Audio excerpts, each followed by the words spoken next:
인생 이막 늦었다고 느낄 때 정약용을 떠올려야 하는 이유. 50대. 지금이라도 늦지 않았을까? 조선의 철학자 정약용은 이렇게 답했습니다. 50대. 지금이라도 늦지 않았을까? 나는 이 문장을 수없이 내 머릿속에서 반복해왔습니다. 질문처럼 말했지만 사실은 이미 판결을 내려놓은 상태였습니다. 늦었다고. 다 끝났다고.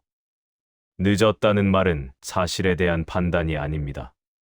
그것은 또다시 실패하고 싶지 않은 마음이 만들어낸 방어 기제입니다. 나는 시간이 없어서가 아니라 다시 무너질 자신이 없어서 시작하지 못하고 있습니다. 조선 후기 정약용. 오늘날 우리는 그를 위대한 실학자로 기억하지만 그의 40대는 성공과 아무 관련이 없었습니다.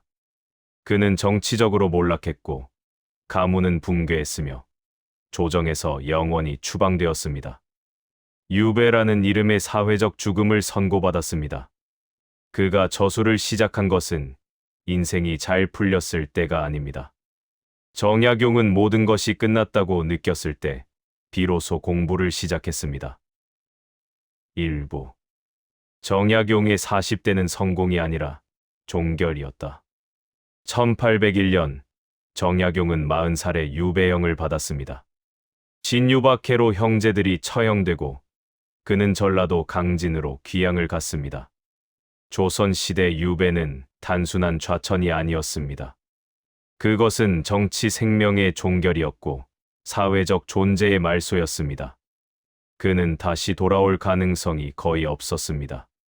조정의 부름을 받을 가능성도 복권될 가망도 희박했습니다.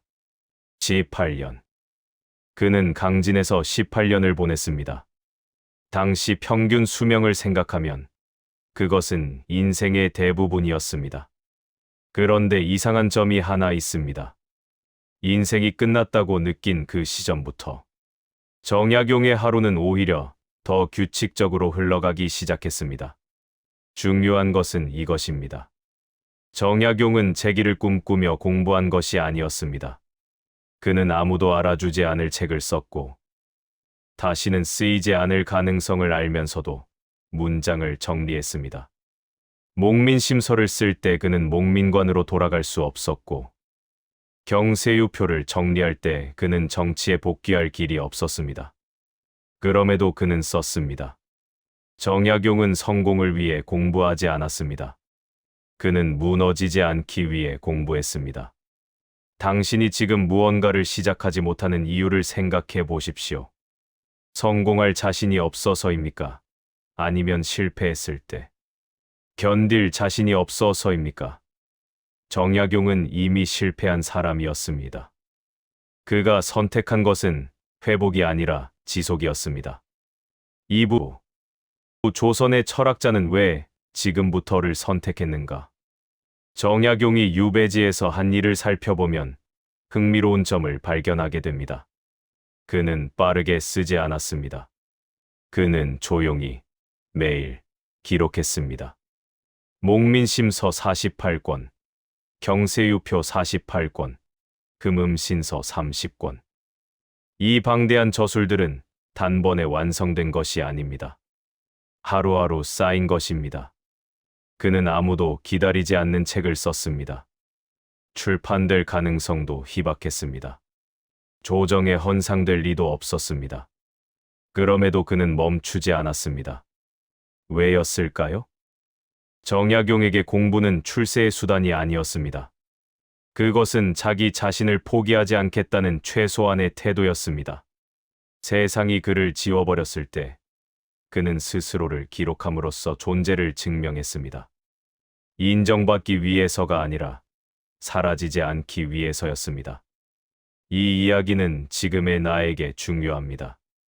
왜냐하면 나 역시 무언가를 시작하기엔 너무 늦었다고 스스로를 설득해왔기 때문입니다. 중년에 다시 시작하는 공부는 인생을 바꾸기 위한 수단이 아닙니다. 그것은 자기 자신을 포기하지 않겠다는 선택입니다. 하루 30분 책을 읽는 것, 단어 5개를 외우는 것, 한 문장을 쓰는 것. 이런 작은 행동들은 세상을 바꾸지 못합니다. 하지만 내가 나를 포기하지 않았다는 증거는 됩니다. 정약용이 다시 시작한 것은 인생이 아니라 자기 자신에 대한 태도였습니다. 3부. 40대에 다시 시작은 왜 조용해야 하는가? 젊을 때 시작은 요란합니다. 선언하고, 알리고, 약속합니다. 하지만 40대, 50대의 시작은 조용해야 합니다. 아니, 조용할 수밖에 없습니다. 나는 왜 이렇게 조용히 시작하려 하는지 알고 있습니다. 이유는 단순합니다. 이번엔 실패를 공개하고 싶지 않기 때문인 것 같습니다. 나는 이제 지켜야 할 것들이 있습니다. 체력은 예전 같지 않고, 가족은 나의 안정을 바라며, 책임은 나를 놓아주지 않습니다. 체면도 문제입니다. 이 나이에 새로 배운다는 것, 다시 초보가 된다는 것이 두렵기도 합니다. 그래서 중년의 시작은 크게 말할수록 오래 가지 못합니다. 거창한 목표는 나를 짓누르고 큰 약속은 나를 지치게 만듭니다. 정약용은 유배지에서 그 누구에게도 증명하지 않았습니다. 그는 조용히 기록했습니다. 아무도 보지 않아도, 아무도 인정하지 않아도 그는 매일 붓을 들었습니다. 그가 쓴 책들은 그의 생전의 빛을 보지 못했습니다. 그는 알고 있었을 것입니다. 하지만 멈추지 않았습니다. 다시 시작한다는 것은 누군가에게 보여주겠다는 말이 아닙니다. 그것은 스스로에게 약속하는 일입니다.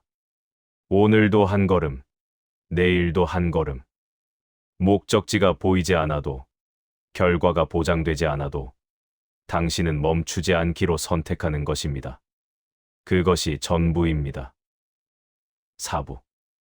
늦었다는 생각을 의심하는 법.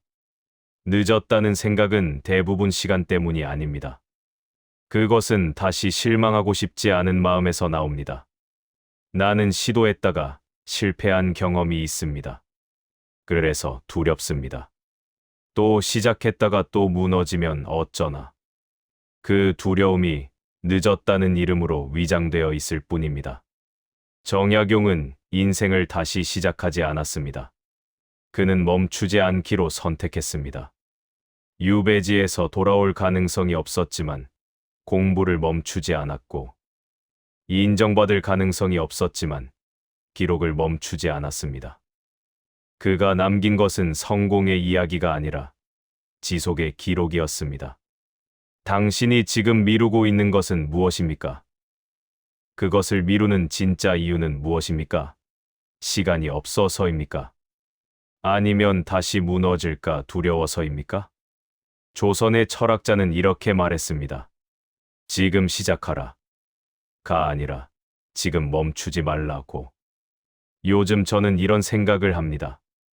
인생을 다시 시작해야 하는 나이는 따로 있는 것이 아니라 스스로를 완전히 포기하려는 바로 그 순간이 가장 늦은 때는 아닐까 하고 말입니다. 정약용은 인생을 다시 시작하지 않았습니다. 그는 다만 자기 자신을 버리지 않기로 선택했을 뿐입니다.